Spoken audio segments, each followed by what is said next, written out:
clean dishes coming out with a weird film kind of like this from hard water, well, you might not need a new dishwasher. You might just need this. The Dish Detergent Booster by Active, and it claims that it will dissolve the scale, which is the stuff I showed you on the glass, from your product. So I'm going to test this out for the first time and see whether or not this is a actual cleaning solution or a big old fat. Anything like me, you're probably wondering, why do I have two spots here? And that's because one is for your primary detergent, which this does not replace, and you've got this little area over here that alongside with your detergent you're going to have. This is in a powder form, so I'm expecting it just to fall out. This is my first time using a booster, but as far as I understand, it shouldn't make a big difference because it will dissolve. Glassware in here have already been washed once in a single cycle. I'm going to go ahead and put that through using our friend the powder, and I'm going to see whether or not that little grimy stuff disappears. It does come with its own little scooper, and as you can tell,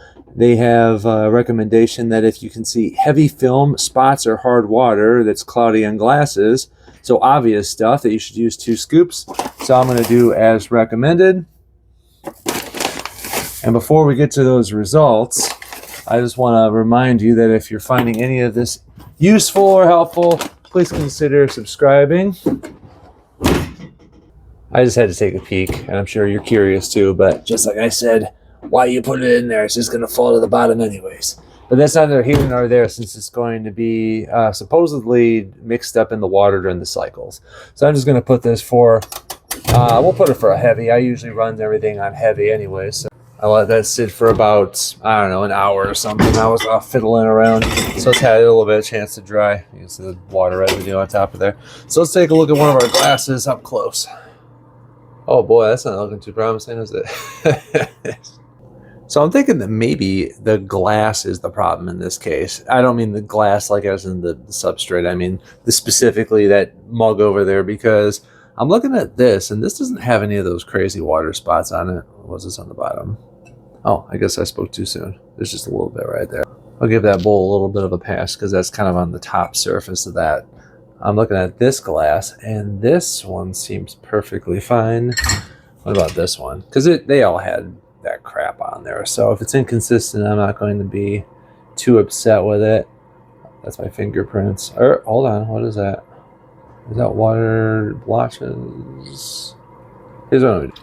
So I just want to see for myself. So I put maybe about like a quarter, half cup in there. I'm just going to fill that up with ideally hot water. I'm going to let it soak in there for a second. I'm going to see if that breaks it down, because I mean, I can't expect this stuff to do miracles. I mean, this stuff's been on there forever, and I don't believe on the marketing it says anything about it needing to be from the first cycle. It corrects all of your years of buildup. Okay, yeah, it does address this. As you can see, the soak method for stubborn mineral buildups on glassware dishes or stainless steel utensils. Fill up a sink or bucket in warm water, add 2 to 3 scoops, and let them soak in there. So I'm hoping that this methodology will work. I'll stir that in there. I put like that, half cup inside of this glass. This one's particularly bad, but it wants to soak it for 3 hours and then kind of wash it as normal. So I'm very curious to see if this is going to go. I came back to my glass, and my wife didn't get the memo, so she left a fork in there, but that's never here nor there. So I was going to say, at first I was going to say, well, that kind of looks so cloudy here, but then I looked at the top and I was reminded, oh, wait a minute, I only had it filled up to about this level. I poured some out a second ago before I put it on camera, but so you can tell there's a little bit of buildup up there, and this is the area that it was soaking in all the way down. So that does look like it has a distinguishable difference. At first I wasn't really convinced, but this is there's something. What's the final verdict? Well, it's not gonna do miracles, I guess, but I mean, everything on this packaging is like straightforward. I mean, your stuff is probably gonna need multiple runs, and I would imagine, regardless of what the product is, if you've got stuff caked up on there, you're gonna have to let it do a little bit more love with it. In my case, I had to let it soak in there. What it said, it could be on there for like 3-4 hours. I don't know. I left it in there for maybe like 5 or 6. But you know, I didn't do a whole lot of scrubbing and stuff. I did a little scrubbing on the side, but not that much. So, you know, so there's probably something to it. I mean, there was some kind of difference. So I would say it's not going to hurt. That's for sure. So if you're interested, I'll have it linked below. And I guess until next time.